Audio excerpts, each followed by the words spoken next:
अस्सलाम वालेकुम। जैसा कि आप सब लोगों को पता है कि सखर आईबीए वालों ने टेस्ट अनाउंस की है फॉर जेईएसटी, पीएसटी, एनएचएसटी, जिसकी एडवर्टाइजमेंट ऑलरेडी आ चुकी है, जिसमें ये क्लियर कहा गया है कि आप सिंध टेक्स्ट बुक बोर्ड के जो बुक्स हैं वो रेफ़र करें तो आपकी सारी टेस्ट उसी में से आएगी। तो बाज़ार में क्या हो रहा है कि लोग जो है वो सिर्फ एमसीक्यूज़ को रट रहे हैं और रटने के बाद वो टेस्ट में बैठ रहे हैं। तो सखर आईबीए का टेस्ट प्रोसीजर थोड़ा इसलिए डिफ़िकल्ट इसलिए होता है कि वो प्योर जो है ना बुक फॉलो करके वहाँ से एमसीक्यूज़ निकालते हैं। तो आप एमसीक्यूज़ रटने से बेहतर है आप बुक की जो है वो स्टडी करें।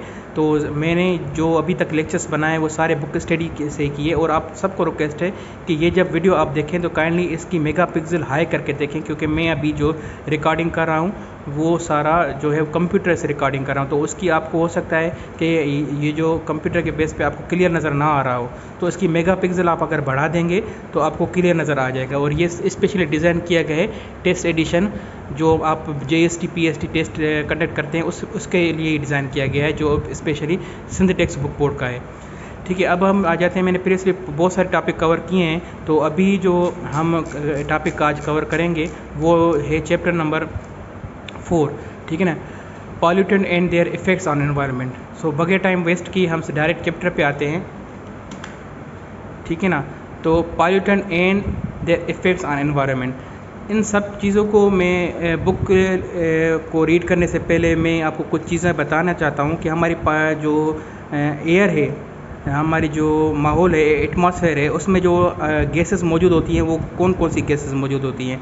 तो हमारे इन्वायरमेंट में जो गैसेस मौजूद होती हैं वो 71% जो होती है वो नाइट्रोजन होती है, ऑक्सीजन होती है, 71% हमारी जो होती है वो नाइट्रोजन होती है, ऑक्सीजन 21% होती है, कार्बन डाइऑक्साइड उसका कुछ परसेंटेज होता है, और आर्गन गैस का कुछ परसेंटेज होता है। आर्गन गैस मेरे ख्याल 0.96% होती है, और कार्बन डाइऑक्साइड उसमें 0.03% होती है, और बाकी जो है वो मिक्सचर ऑफ गैसेस होता है वो उसमें मौजूद होता है। अब पॉल्यूटेंट क्या है, मीन्स पॉल्यूशन क्या है? जब ये जो गैस जो मैंने अभी आपको रेशो बताया, nitrogen, oxygen, carbon dioxide, argon gases का, तो ये हमारा नॉर्मल जो है वो एटमॉस्फेरिक हमारी गैसेस होती हैं। अब क्या होता है, जब हमारे शहरों में ज़्यादा जहाँ पर पावर हाउसेस होते हैं जो बहुत मतलब धुआं निकालते हैं, धुएं में क्या होता है, सल्फ़र डाइऑक्साइड होती है, सल्फ़र ऑक्साइड होती है, मुख्तलिफ़ किस्म की गैसेस होती हैं, कार्बन डाइऑक्साइड निकलती है बाहर। ठीक है ना, तो ये गैसेस क्या करती हैं, ये गैसेस हमारे जो एनवायरनमेंट में जो गैसेस होती हैं ना उससे रिएक्शन कर देती हैं। जो इसको रिएक्शन कर देती हैं तो ये क्या करती हैं, हमारी ओरिजिनल जो गैसेस होती हैं उसको अफेक्ट करता है, और हमारी जो रिएक्शन की वजह से जो मतलब दूसरी गैस प्रोड्यूस होती हैं तो वो हमारे एटमॉस्फेयर को पॉल्यूट कर देती हैं। ठीक है ना, अब जो भी मैंने आपको बताया वो सारा कुछ जो है वो इस बुक में लिखा हुआ है। बुकिश लैंग्वेज में आप पढ़ने की कोशिश करते हैं तो ये क्या है। Have you ever heard about acid rain? अब ये क्वेश्चन पूछ रहा है एसिड रेन के बारे में आपको पता है? अब एसिड रेन वही चीज़ है जो मैंने आपको बताई कि सल्फ़र डाइऑक्साइड, सल्फ़र ऑक्साइड या मुख्तलिफ़ किस्म की गैस जो फैक्ट्रियों से निकलती है, गाड़ियों के धुएँ से निकलती है, ये गैसेस जो अब हमारी ओरिजिनल जो एटमॉस्फेयर प्रेशर होता है और एटमॉस्फेयर जो गैसेस होती हैं उससे रिएक्शन करके जो एक्स्ट्रा गैसेस और ज़्यादा बनाती हैं, तो वो गैसेस जो है वो हमारे लाइफ को डैमेज करती हैं, मतलब लंग्स में हमारे इफ़ेक्ट करती हैं, हमारे स्किन को इफ़ेक्ट करती है, हमारे हार्ट को इफ़ेक्ट करती है। तो एसिड रेन का मतलब सिंपल डेफिनेशन अगर एसिड रेन की बताई जाए तो ये है कि जो एटमॉस्फेरिक प्रेशर हमारा जो नॉर्मल है, उसमें जो सल्फ़र डाइऑक्साइड और सल्फ़र ऑक्साइड के और मुख्तलिफ़ गैसेस जो मिक्सअप होकर जो रिएक्शन बनाती हैं तो और ज़्यादा गैस और बन जाती हैं, जो और ज़्यादा गैस बन जाती हैं वो डैमेज करती हैं हमारी लाइफ को। तो ये जो गैसेस हैं उस गैसेस को हम एसिड रेन कहते हैं। अब आगे आते हैं। Do you know humans are contributors to climate changes and heat waves we face every year. Our direct and indirect activities like deforestation and building homes and industrial impact on the environment and species that live in the vicinity. अभी जो हम क्या कर रहे हैं, हम जंगलात काट रहे हैं। जंगलात से हमें क्या होता है, जंगलात में ट्रीज़, प्लांट्स ये हम काट रहे हैं ना, तो इससे क्या होता है, ये जो क्या करते हैं कार्बन डाइऑक्साइड हमें वो लेते हैं और ऑक्सीजन हमें देते हैं। और रात के टाइम पे इसका इन्वर्स प्रोपोर्शन होता है। मीन्स रात के टाइम पे वो कार्बन डाइऑक्साइड मतलब बाहर करते हैं और ऑक्सीजन लेते हैं। मतलब ये जो हमारा इफेक्ट हो रहा है, हमें ऑक्सीजन फॉरेस्ट से मिलती है, मिस ग्रीनरी से मिलती है, तो वो हम अगर मतलब उसको ख़त्म करके हम बिल्डिंग्स बना रहे हैं आजकल और इंडस्ट्रीज़ बना रहे हैं, तो इससे क्या होता है कि हमारा जो माहौल है वो अफेक्ट होता है और डिफरेंट गैसेस जो है वो हमारे एटमॉस्फेयर में आ जाती हैं, और जो हम सांस ले रहे हैं तो वो सांस लेने में हमें प्योर ऑक्सीजन हमें नहीं मिल रही है। तो इसमें क्या होता है, हमारे जो फेफड़ों में या जो भी हमारे लिवर्स में या जो हमारे हार्ट के पेशेंट्स जो हो रहे हैं वो इसलिए हो रहे हैं कि हमें जो है pure gas, pure oxygen, pure हमें नहीं मिल रही है। ठीक है ना। अब आगे आते हैं। These human activities aid certain substances in the environment which damage it. These are termed as pollutants. Let us explore the different pollutants, their sources and effects on the environment, health and well-being. ठीक है ना। अब असल में चीज़, अब इस figure को थोड़ा आप देखें, फिगर 4.1, 4.2, 4.3, जो इस चैप्टर की मेजर जो मतलब कहानी है वो यहाँ से स्टार्ट होती है कि ये जो तीन चीज़ें हैं ना, इससे हमारा जो है वो हमारा जो इन्वायरमेंट जो है वो ख़राब हो रहा है। एक एयर पॉल्यूशन जो गाड़ियों के धुएं से होती है, फैक्ट्रीज से होती है, पावर प्लांट से होती है। ठीक है ना। और दूसरा है लैंड पोल्यूशन जिससे हमें कचरा हो गया। ठीक है ना। नालियाँ हमारी बंद हो जाती हैं, नालियाँ उखड़ जाती हैं, हम जो है प्लास्टिक बैग्स और ऐसी चीज़ें जो है वो ऐसे ही नाले में फेंक देते हैं। रिजल्टेंट हमें क्या होता है कि कचरा जो है हमारा वो जमा हो जाता है नालियों में, और हमें जो है जो गंदा पानी है वो हमारे रोडों पे आ जाता है। एक्चुअली मैं इस टॉपिक पे जो लैंड पॉल्यूशन है जिसमें ये कचरा आ रहा है, तो कचरे पे मैंने अलग एक रिसाइकलिंग का जो मतलब लेक्चर मैं आगे चल के बनाऊंगा। ठीक है ना। ये कचरा जो है वो बहुत इंपॉर्टेंट होता है। ये ऐसे ही नहीं है जो आप फेंक देते हैं, इसकी बहुत बड़ी वैल्यू होती है। इसको क्या करते हैं, रिसाइकिल करते हैं, प्लास्टिक बैग्स को, ये पाठों को, और ये जो हमारे नट बोल्ट्स होते हैं, स्टील है, ये सारा कुछ रिसाइकिल होता है। इस पर आगे चल के मैं वीडियो ज़रूर बनाऊंगा। ठीक है ना। आप वो ज़रूर देखिए कि हम इसको कैसे रिसाइकिल कर सकते हैं, और ये हर बंदा ऐसे अर्निंग भी कर सकता है। ये जो अभी हमारा क्या है, जो हम इन चीज़ों को ऐसे फेंक देते हैं जिसकी कोई वैल्यू नहीं है, आप ऐसे सोच रहे हैं, पर ये बहुत इंपॉर्टेंट चीज़ है जिससे हमारा जो एटमॉस्फेयर है वो भी हमारा साफ़ हो सकता है, हमारी पॉल्यूशन भी नहीं हो सकती, और आपको कुछ पैसे मिल सकते हैं और आप इसे अर्निंग भी कर सकते हैं। ठीक है ना। ये जल्दी मैं इस पे लेक्चर बनाऊंगा लैंड पॉल्यूशन पे। ठीक है ना। और दूसरा आता है डिफॉरेस्टेशन। ठीक है ना। हम क्या करते हैं, जो जंगलात वगैरह है उसकी लकड़ी वगैरह काट कर उसको ख़त्म करके, हमारे एग्रीकल्चर सेक्टर को ख़त्म करके हम क्या करते हैं, वहाँ पर बिल्डिंग्स बनाना स्टार्ट कर दिए हैं आजकल, जिससे हम क्या कर रहे हैं, हमारे बिल्डर्स जो है वो बहुत बड़ी अर्निंग कर रहे हैं। ठीक है ना। तो असल में क्या है, ये जो है जो बहुत इफ़ेक्ट करता है हमारे एनवायरनमेंट पे। ये सारा चैप्टर इन 3 फिगर्स पे बहुत डिपेंड करता है। इन 3 फिगर्स पे को देखकर अब आप चैप्टर की रीडिंग करते हैं। ठीक है ना। Pollutants, their sources and harmful effects on human organ systems. ठीक, अब आ जाए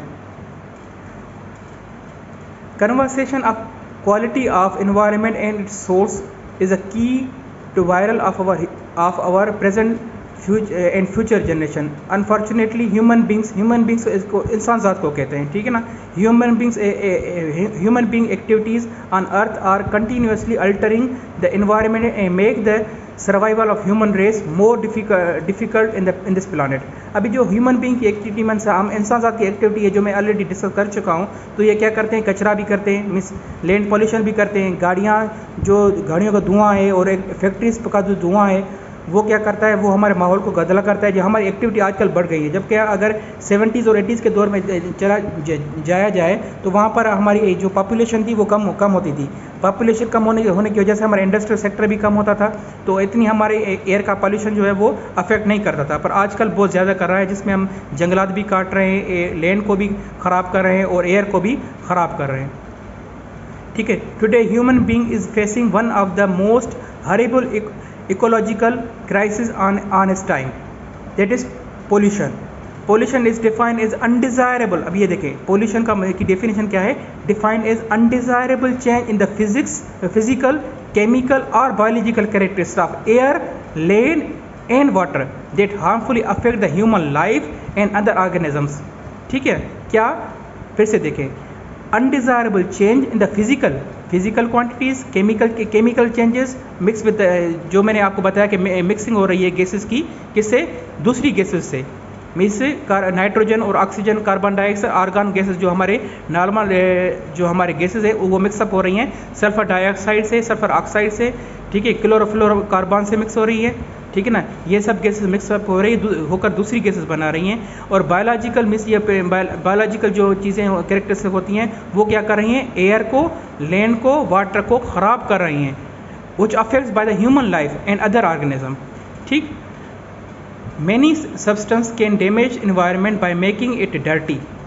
क्या क्या क्या चीज़ है, सब्सटेंस जो हमारे डैमेज करें इन्वायरमेंट को और उसको ख़राब करें, and unhealthy for the organisms living in the environment.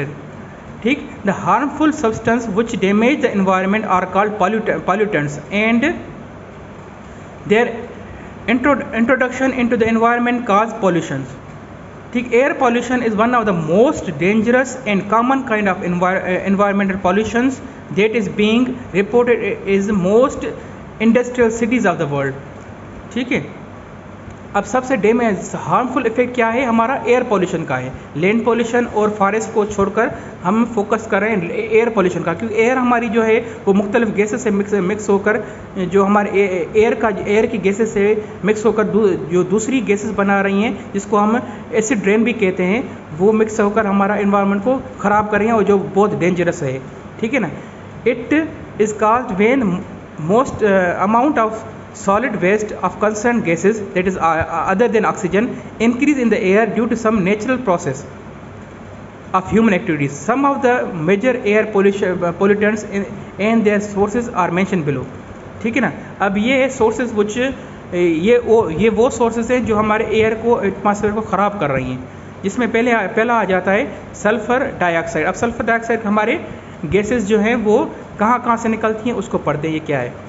Sulfur dioxide is a poisonous gas, is one of the main byproducts of industrial and motor vehicle emission, having a terrible and irritating smell। इसकी जो smell है वो बहुत ख़राब होती है।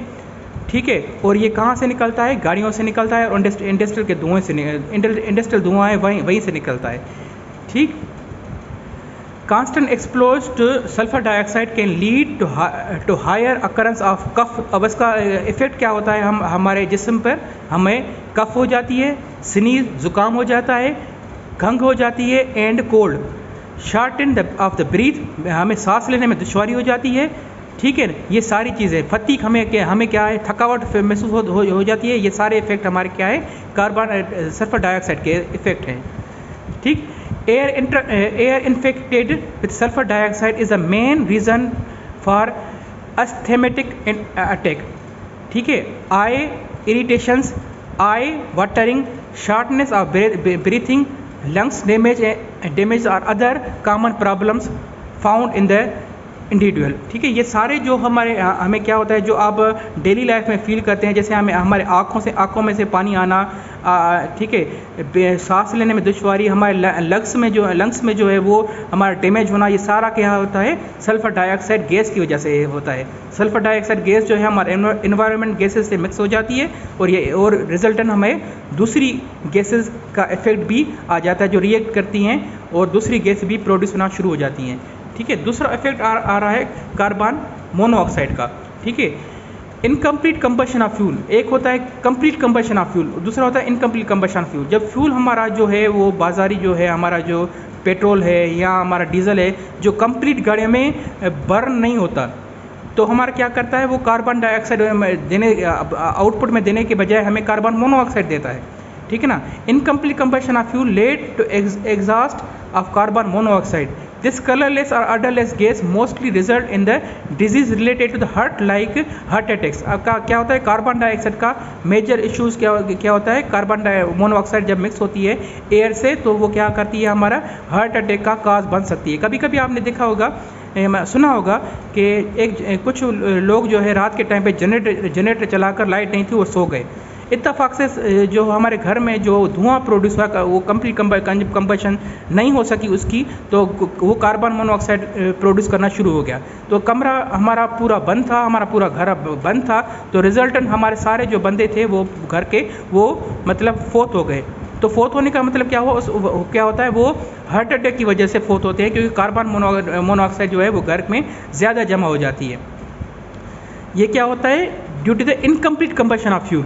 इसका main reason क्या है, जो फ्यूल की इनकम्प्लीट कंबशन होती है उसकी वजह से हार्ट अटैक होते हैं, और उनका मेन रीज़न क्या होता है, कार्बन मोनोऑक्साइड ज़्यादा हो जाती है। ठीक है, cardiovascular disease among other as well as headache and reduce the mental awareness. अभी जो आपकी याददाश्त का जो मसला है और आपके सर में जो दर्द होता है उसका भी मेन रीज़न हमारा कार्बन मोनोऑक्साइड है। ठीक है ना। कार्बन मोनोऑक्साइड इन एक्सेस में affect the lungs and lead to weakness of the lungs function. It may have drastic effect on the cardiovascular organs and could lead to fatigue and low productivity of health individuals. ठीक है, सारा कुछ जो है हमें थकावट होती है, लंग्स का हमारा फेल हो जाना और हमारा हार्ट अटैक होना, कार्डियोलॉजिकल इफेक्ट्स जो भी हैं हमारा, वो कार्बन मोनोऑक्साइड गैसेस की वजह से है, जो हमारा एटमॉस्फेयर को ख़राब कर रहे हैं। ठीक है। Third, oxygen oxides of nitrogen. Nitrogen dioxide is one pollutant most found at major roads, junction and in heavy industrial areas. It is also one of the main contributors of smoke and has adverse effect on human health too. Too much explore of nitrogen dioxide can lead to various respiration and lungs diseases, infections, lungs irritations and respiratory symptoms of, for example, cough, chest pain, difficulty in the breathing. ठीक है ना। ये सारा भी हम simply अब ये वही चीज़ें सेम इफेक्ट हो रहा है। ठीक है, लंग्स पे हमारा चेस्ट इन्फेक्शन हो रहा है। ठीक है ना। ये भी मतलब कहने का मतलब ये है कि oxides of nitrogen means nitrogen dioxide या नाइट्रोजन ऑक्साइड, ये जो भी गैसेस हैं उसकी वजह से भी हमें जो है वो डिजीज़ प्रोड्यूस हो रहे हैं।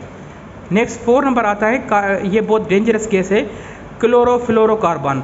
Chlorofluorocarbon or CFC, a group of gases which are widely used in the refrigerations and industrial foaming agents. CFC is a major cause of depletion of ozone layer. अब ओजोन लेयर जो है वो मैं आपको बाद में बताता हूँ ओजोन लेयर क्या होता है।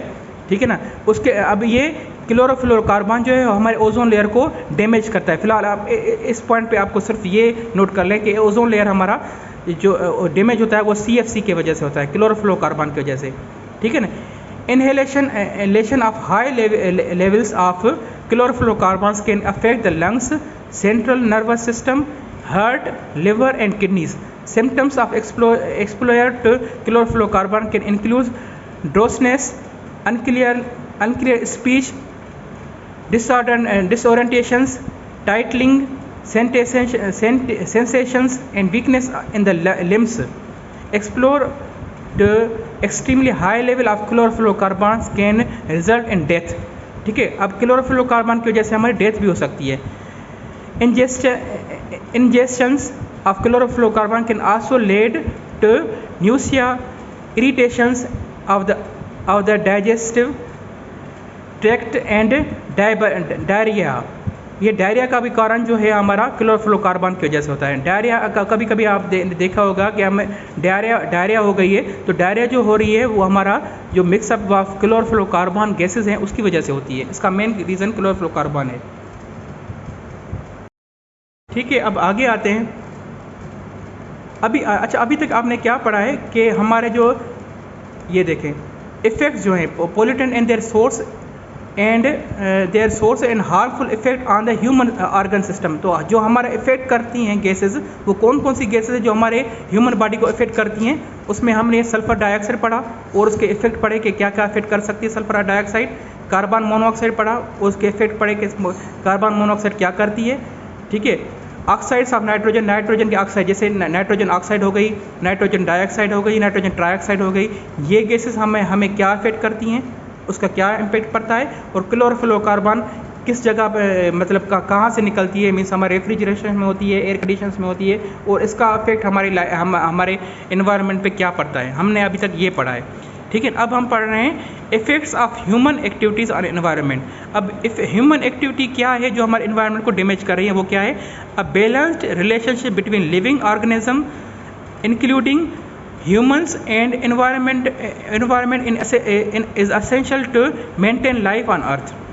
During last 100 years, increased human population and widely spread of industrialization societies have created a massive impact on human activities on the environment on earth. जिसे मैंने आपको शुरू में ही बताया था कि जो हमारा जो एक्टिविटी है हमारी ह्यूमन की, इंसान ज़ात की, क्या करता है कि अभी हम पेड़ भी काट रहे हैं, जंगलात भी काट रहे हैं, जो हमारे एग्रीकल्चर सेक्टर है उसको भी ख़त्म करके हम बिल्डिंग्स बना रहे हैं। ठीक है ना, ये सारा कुछ उसी पे बात कर रहा है और कोई नई चीज़ नहीं है। ठीक है ना, तो हमारे पॉपुलेशन बढ़ने से हमारा क्या होता है, हमारी आबादी बढ़ रही है, आबादी बढ़ने से हमारा एग्रीकल्चर सेक्टर ख़त्म होकर वहाँ पर बिल्डिंग्स बन रही हैं। For example, change in our mode of transportations and heavy industrial waste results in the emission of carbon dioxide. अब क्या हो रही है, आबादी बढ़ने से हमारा जो यूजेज है, जो इक्विपमेंट्स का परचेजिंग का, वो ज़्यादा हो रहा है और हमारे ट्रांसपोर्ट ज़्यादा यूज़ हो रही है। ट्रांसपोर्ट ज़्यादा यूज़ होने से हमारे क्या है, कार्बन डाइऑक्साइड हमारी गाड़ियों से बाहर निकल रही है, जो हमारे एटमॉस्फेरिक गैसेस से अफेक्ट कर रही है। तो रिजल्टेंट क्या हो रहा है, हमारा एटमॉस्फेयर, हमारी एयर पॉल्यूट हो रही है।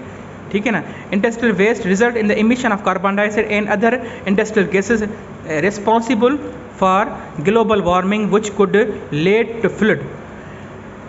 The fungicides, insecticides used on crop ultimately reach in the soil, water and hence affect the soil environment and plants growth.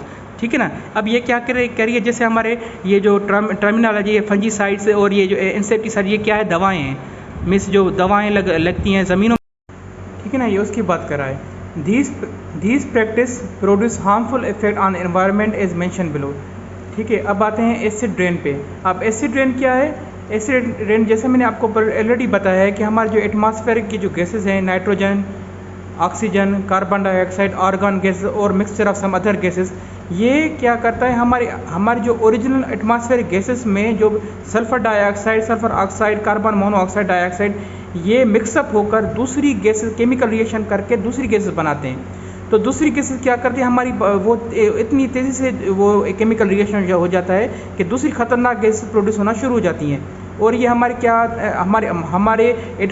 Atmosphere में मिक्सअप हो जाती हैं और हमारी बॉडी को और टिश्यूज़ को डैमेज भी करती हैं।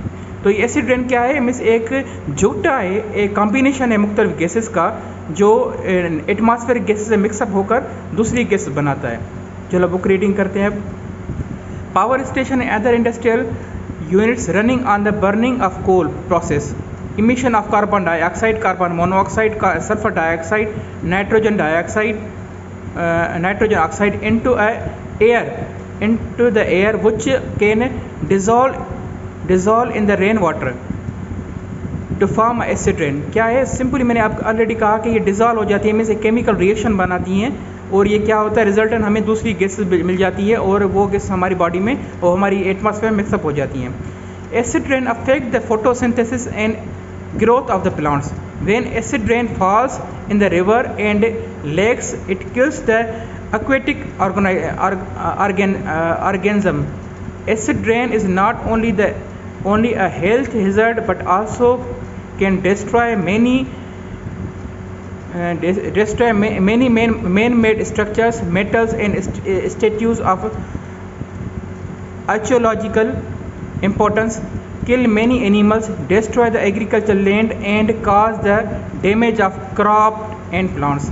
ठीक है ना, एसिड रेन का ये बता रहा है कि एप्लीकेशन नहीं बल्कि एक डिसएडवांटेज बता रहा है कि ये जब एसिड रेन जब हमारे प्लांट्स पे गिरती है, में से मुख्तलिफ गैसेस जो हमारी बनकर प्लांट्स पे गिरती हैं या किसी और चीज़ पे, हमारे रिवर पे, लेक्स पे, वाटर में गिरती हैं, तो उसका रिएक्शन उसके साथ हो जाता है और रिजल्टेंट हमें एनिमल्स और प्लांट्स भी जो है वो उसको डैमेज कर देते।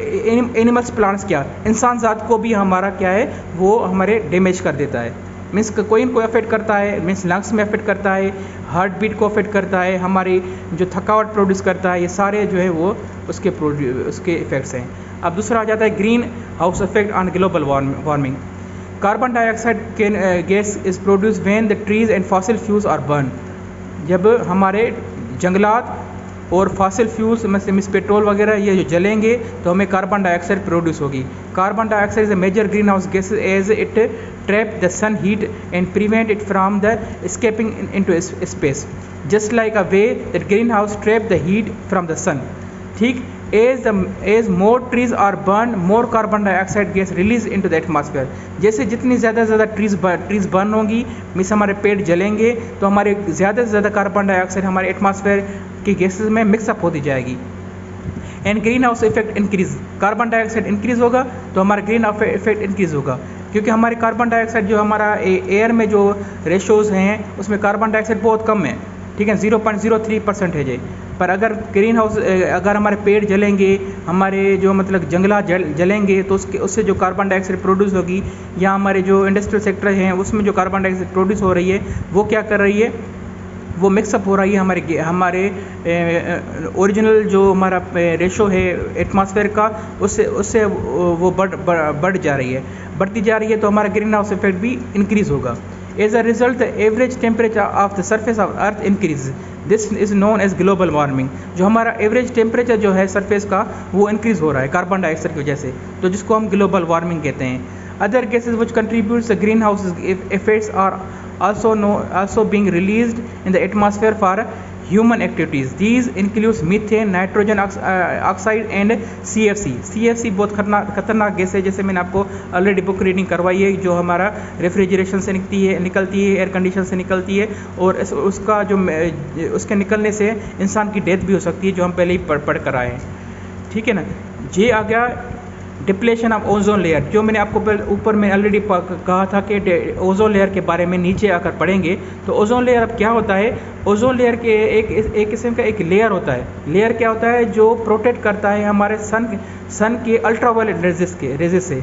अब जो अल्ट्रावायलेट रेजेस जो सन से निकलती है ना, उसको मतलब ऊपर मतलब खिला में ही उसको वापस कर देता है। बाकी जो प्योर जो हमारी लाइट होती है, जो शिद्दत होती है हमारी हीट की, वो हमारी ज़मीन पर आ जाती है। तो ये ओजोन लेयर हमारा डैमेज हो गया, तो क्या होगा, ओजोन लेयर डैमेज होने से हमारा जो अल्ट्रावायलेट रेजेस जो हमारे सन की हैं वो हमारी ज़मीन से टकराएंगी, वो नीचे आ जाएंगी, और रिजल्टेंट क्या होगा, वो हमारी अल्ट्रावायलेट रेजेस जो है हमारी स्किन को डैमेज करती है, ठीक है। अब ओजोन लेयर के बारे में पढ़ते हैं, ठीक है। High up around the Earth is in its atmosphere is between 12 to 50 kilometre above the ground। अब ओजोन लेयर कहाँ पर होता है, 20 किलोमीटर से अब 50 किलोमीटर तक जो ऊपर जो हम जाएंगे खिला में, वहाँ पर ओजोन लेयर बनता है। This is the layer of ozone gases जिसका फार्मूला है O3, ठीक है। ऑक्सीजन का फार्मूला है O2, और ओजोन लेयर जो है वो ऑक्सीजन का ही मिक्सचर है, जिसको O3 से डिनोट करते हैं। The ozone protects the earth and organisms found harmful effect on ultraviolet rays of the sun। The release of chlorine atoms into the atmosphere breathe down the ozone sheath। The major source of the chlorine is the chlorofluorocarbon। Due to the depletion of the ozone layer, ultraviolet lights penetrates and reaches to the earth's surface and cause skin cancer and many other lethal effects on many organisms including humans। ठीक है ना, जैसे कि मैंने आपको बताया था, ये क्या करता है, अल्ट्रावायलेट रेजेस जो सन की है उसको पेनेट्रेट्स अगर ओजोन लेयर ख़त्म हो गया तो हमारा अल्ट्रावायलेट रेजेस पेनेट्रेट होकर हमारी ज़मीन पर आ जाएंगी, ठीक है ना, जो हमारे स्किन को कैंसर का इफेक्ट प्रोड्यूस करती है। तो इसको ओजोन लेयर को ख़त्म तो हम तभी कर सकते हैं जब हमारे जो ग्रीन हाउस गैसेस हैं या हमारे मिक्सचर ऑफ गैसेस जो एसिड रेन है वो जो बन रहा है उसको हम रोक सकें, ठीक है ना। ये ओजोन लेयर को डैमेज होने से हमारे स्किन की डिजीज़ भी प्रोड्यूस हो सकती हैं, ठीक है ना। आखिर में था डिफॉरेस्टेशन। अब फॉरेस्टेशन जंगलात को कहते हैं, डिफॉरेस्टेशन मीन्स जंगलात को ख़त्म करना। Forests are the vital to our earth। Trees purify our air, filter our water, prevents erosion and act as a buffer against climate changes. ठीक है, they offer a home to plant and animal species, while trees provides natural source such as medicine, food, timber and fuel. ठीक है, अब trees जो हमारे पेड़ हैं वो क्या प्रोड्यूस करते हैं, मेडिसिन्स के में भी यूज़ आते हैं हमारे पेड़, हमारे खाने पीने के मतलब अशियात में भी यूज़ होते हैं, और फ्यूल मतलब इसको जलाने से हमारा जलाने में भी यूज़ होते हैं। अब जलाने से हमें क्या मिलता है, फ्यूल मिलता है, फ्यूल जो हम इंडस्ट्रियल में यूज़ करते हैं। ठीक है, deforestation can define as the permanent destruction of forest. Deforestation जिसे हम जिसका मतलब ये होता है कि परमानेंटली हम इसको ख़त्म कर दें, मीन्स जंगलात को ख़त्म कर दें, to make the land available for other use. में जंगलात को ख़त्म करके हम कोई अदर यूज़ में यूज़ कर सकें। जैसे हम बिल्डिंग्स बना रहे हैं, हम इंडस्ट्रीज़ बना रहे हैं आजकल के दौर में, जंगलात को ख़त्म करके हम एग्रीकल्चर सेक्टर को ख़त्म करके हम वहाँ पर हाउसिंग स्कीम पर ले आ रहे हैं, वो चीज़ें हैं। ठीक है, major cause of deforestation including over population जैसे मैंने पहले ही बताया कि वहाँ पर हम अपने घर बना रहे हैं, paper mining, logging, agriculture explosion and climate changes. Some of the effects of deforestation and environment and human life are mention below. ठीक है, और उसके इफेक्ट क्या हैं? नंबर 1 हमारा increase green house gases emission. तो हमारा डिफॉरेस्टेशन क्या होगा, हमारा ग्रीन हाउस गैस इमिशन जो है वो इंक्रीज़ होगा। Trees helps to mitigate carbon, mitigates means ख़त्म करना, trees helps to mitigate carbon dioxide and other green house gas emission, but they become carbon source once they are cut, burn और otherwise remove. यहाँ उसको ख़त्म कर देंगे। ठीक है ना। Acidic oceans, the oceans are becoming more acidic with an increasing the supply of carbon dioxide for deforestation and burning fossil fuels, putting oceans species and ecosystem at the extreme risk. ठीक, ये उसकी application बता रहा है। ठीक है, loss of species, giant, pandas, rhinos and other Asian elephants are just a few of hundreds of endangered species. अब इसकी इतनी जो है मुझे इंग्लिश नहीं आती, इसकी कुछ डेफिनेशन जो मतलब वर्ड मीनिंग है आप डिक्शनरी से भी देख सकते हैं। ठीक है ना। ये सब कुछ जो उसका अफेक्ट हो रहा है वो किसके वजह से हो रहा है? डिफॉरेस्टेशन की वजह से हो रहा है। क्लाइमेट कंट्रोल, ठीक है, फ्लडिंग एंड एरोजन, ये सारा कुछ जो है वो हमारे डिफॉरेस्टेशन की वजह से हो रहा है। लाइफ क्वालिटी डिक्रीज, हमारे ये एक पैरा पढ़ते हैं, millions of peoples in the world depends on forest and hunting. Hunting means शिकार करना। Small scale agriculture and medicines, common materials we use every day such as latex, cork, fruits, nuts, natural oils and resins are found in the tropical forest. Deforestation disturbed the lives of millions of people and land to mitigate for migrations. ठीक है ना। Deforestation disturb करती है लाखों करोड़ों लोगों को उस अपनी जगह पर माइग्रेट करना, मीन्स हिजरत करना, एक जगह से दूसरी जगह पर शिफ्ट होने को कहते हैं। ठीक है ना। सेविंग द अर्थ, अब ये जो है इम्पॉर्टेंट चीज़ है कि हम जो अभी एनवायरनमेंट जो हमारा इफेक्ट आ रहा है उसको हम सेव कैसे करें इसका मैं एग्जांपल बताता हूँ। हमें क्या है, हमें इंडस्ट्रियल सेक्टर जो है वो ख़त्म करना पड़ेगा, हमें पौधे लगाने पड़ेंगे, ट्रीज़ लगानी पड़ेंगी, हमें जो है वो मतलब जो हम आबादी करते हैं एग्रीकल्चर सेक्टर पे वो नहीं करनी पड़ेगी, वहाँ पर ग्रीनरी लगानी पड़ेगी। ये सारे जो हैं वो उसके सॉल्यूशंस हैं ग्रीन हाउस गैसेस को ख़त्म करने के लिए, और हमारा एनवायरनमेंट जैसा है वैसा बनाने के लिए हमें ये चीज़ ख़त्म करनी पड़ेगी। ठीक है ना। तो यही चीज़ हम नीचे पढ़ते हैं, सेविंग द अर्थ, हम अपनी ज़मीन को कैसे बचा सकते हैं। There is some called a balance in nature. Balance in nature means जो ओरिजिनल हमारा जो रेशो है 71 नाइट्रोजन, ऑक्सीजन 21% और आर्गन और कार्बन डाइऑक्साइड का जो परसेंटेज है वो मेंटेन करना, ये हमारा मेन टास्क होता है अर्थ को बैलेंस करने के लिए। As we continue to overuse the natural sources, a serious imbalance has been caused. It is very important to conserve the natural resources which are essential for survival. For example, trees, water, energy. Natural resources conservation can be done by several ways. Simply making the people awareness and setting an example for other to follow the biggest step as individual. Means ये क्या कहता है, हम लोगों को awareness करें कि आप ट्रीज प्लांटेशन करें, मीन्स और जो जंगलात वगैरह है उसको ना ख़त्म करें. अवेयरनेस सेशंस जो हैं वो हम जो है वो मतलब लोगों को अवेयर करें. ठीक है. Following actions at individual organisation government level. ठीक है. Plantation, forestation and protecting the wild life by banning on the protection made from the skin and body by the animal. Means जो हमारे जो जानवर हैं उसको हम ना मारें, उसकी जो बॉडी के जो स्किन है उसको हम ख़त्म ना करें.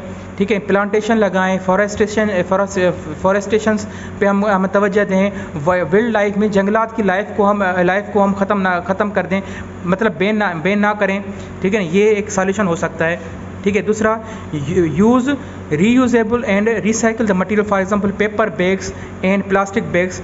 अब इस पे मेरा प्रोग्राम है कि मैं एक अलग से लेक्चर बनाऊंगा कि हम रिसाइकलिंग को प्रोसेस कैसे करते हैं. जैसे हमारे प्लास्टिक बैग्स हैं या जो हमारी थैलियाँ हैं जो नालियाँ बंद कर देती हैं, ये मैं ऑलरेडी डिस्कस कर चुका हूँ. इस पे जल्दी मैं एक लेक्चर बनाऊंगा. तो ये हम करना ख़त्म कर दें, रीयूज़ करके हम जो है पेपर बैग्स को हम इस्तेमाल करें as compare to plastic bags को. ठीक है. Avoid the unnecessary use of energy. ठीक है. For example switching off lights, fans while leaving the room. अब इसका मतलब क्या हुआ, हमने तो ऐसा कुछ ऊपर चीज़ नहीं पढ़ी है. ठीक है ना. अब इसका मतलब ये हुआ कि ये क्या कहते हैं, आप एनर्जी हम बचाएं. मीन्स हमारे जो लाइट, अगर हम रूम से बाहर निकलते हैं तो हम लाइट ऑफ करके जाएं. ठीक है ना. लाइट ऑफ करके जाएं. इससे क्या होगा, हमारी जनरेशन जो है वो हम जो करते हैं वो ज़्यादा हो रही है. तो हम उसको हमारी जनरेशन जो कंजप्शन है वो मतलब कम होगी, तो हमारी जनरेशन जो हम प्रोड्यूस कर रहे हैं वो भी हमें कम प्रोड्यूस करनी पड़ेगी. जितनी हमारी डिमांड ज़्यादा होगी तो हमें सप्लाई भी उतनी ही चाहिए बैलेंस करने के लिए. ठीक है ना. तो ये उसको डिफाइन करता है. Using stairs instead of lift. अब आप जो है वो मतलब ढाकन यूज़ करें. ठीक है ना. और लिफ्ट यूज़ ना करें. वो इसलिए क्योंकि लिफ्ट जो है वो उसका यूज़ क्या होता है, वो इलेक्ट्रिकल मोटर्स पे चलती है. तो इलेक्ट्रिकल मोटर्स पे चलती है तो हमारी एनर्जी यूज़ होगी. तो एनर्जी यूज़ हम ना करें. हम सिंपली स्टेयर्स मतलब हम ढाकन जो सिस्टम होता है, सिंधी में ढाकन कहते हैं, उर्दू पता नहीं क्या कहते हैं. तो उर्दू में ढाकन के थ्रू हम जो है वो चलना स्टार्ट करें. शॉपिंग मॉल्स में हम लिफ्ट ना यूज़ करें. Use technology to develop the material produce and process which are environmental friendly. Use filters or scrubs on industrial chimneys to remove the sulfur dioxide. Sulphur dioxide एक major जो है gases है green house के हिसाब से. ठीक है ना. तो उसको हम ख़त्म करें. Less use of fertilisers and pesticides. ठीक है ना. ये एक टर्मिनोलॉजी है वो जो दवाएं यूज़ होती हैं हमारी ज़मीनों में, खेती बाड़ी में. तो पेस्टिसाइड्स को हम लेस यूज़ करें फर्टिलाइजर्स में के हिसाब से, क्योंकि हमारी ज़मीन जो है वो ख़राब हो जाती है ना इन चीज़ों से. ठीक है. Reduce the water use wastage in our daily activities and reuse the water whatever possible. जितना पॉसिबल हो सके हमारा जो पानी जो हम यूज़ करते हैं वो उसको कम यूज़ करें. ठीक है ना. ये सारी चीज़ें अफेक्ट करती हैं. ठीक है. चैप्टर हमारा पूरा हो गया. ठीक है ना. अब कहने का मकसद ये है कि इन चीज़ों में सबको आपको समझने की बात ये है कि आप जो तवज्जो दें कि डिफॉरेस्टेशन क्या होती है. ठीक है. ओजोन लेयर कैसे बनता है, ओजोन लेयर का फार्मूला क्या है, और ओजोन लेयर से हमारी कौन सी जो हमारी गैसेस हैं जो वापस रिफ्लेक्ट होती हैं, कौन से रेजेस हैं, अल्ट्रावायलेट रेजेस हैं. ठीक है ना. वो क्या होता है. ठीक है. इसके अलावा कौन सी गैसेस हैं जो हमारी ग्रीन हाउस गैस क्या है, उससे किससे मिक्सअप होती है, कौन सी गैस से मिक्सअप होती है. ठीक है ना. एसिड रेन क्या होती है. ठीक है. ये चीज़ें जो है इस चैप्टर में इंपॉर्टेंट है. इससे क्वेश्चन आपका इंशाल्लाह बाहर नहीं जाएगा.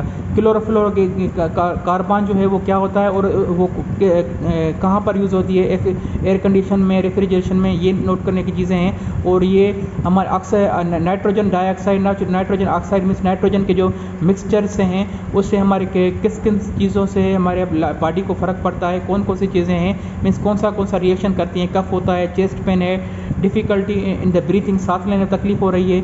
ये चीज़ें आपको मतलब समझने की, याद करने की चीज़ें हैं. कार्बन मोनोऑक्साइड मोनोऑक्साइड क्या होती है, वो किससे मिक्सअप होती है, और कौन कौन से इसमें जो है मतलब हमारे चीज़ें हैं वो जो मतलब हमारे हमको अफेक्ट करती हैं, जैसे हमें थकावट हो जाती है, फटीग हो जाती है, ठीक है ना। ये चीज़ें आप समझ लें, सल्फ़र डाइऑक्साइड, ठीक है। और हम ह्यूमंस जो हैं वो कौन कौन सी एक्टिविटी अभी परफॉर्म कर रहे हैं माहौल को गंदा करने में, और हमें और आखिर में जो है वो इन सब चीज़ों का निचोड़ कि हमें क्या करना चाहिए, हमें अपने हमें एटमॉस्फेयर को साफ़ सुथरा रखने में, जिसके saving of earth is a topic which हमें जिसमें हमें क्लियर डिफाइन किया गया है कि हम क्या क्या करें जिससे हमारा एनवायरनमेंट जो है वो साफ़ सुथरा रहे, ठीक है ना। सो आई होप कि अगर ये चीज़ पैरामीटर्स आप अगर समझ गए तो मेरे ख्याल से आपका कोई क्वेश्चन जो है वो टेस्ट से बाहर नहीं जाएगा, जिसमें आपका खास करके आप तवज्जो दें ग्रीन हाउस इफ़ेक्ट पे, ओजोन लेयर पे और एसिड रेन पे तवज्जो दें। एसिड रेन क्या होती है, ग्रीन हाउस के गैस इफ़ेक्ट क्या होता है, और डिप्लेशन लेयर और डिप्लेशन ऑफ ओजोन लेयर ये क्या होता है, ठीक है, deforestation. I think it is enough for today. Chapter number 4 complete हो गया। For further chapters you can follow up on our YouTube channel and like share and must comments. जो भी आपको समझ में नहीं आता आप उसका कमेंट करें, इंशाल्लाह आपको पॉजिटिव रिस्पांस आएगा। जितना पॉसिबल हो सका मैं सब सवालों के जवाब देने की कोशिश करूँगा। Thank you, bundle of thanks.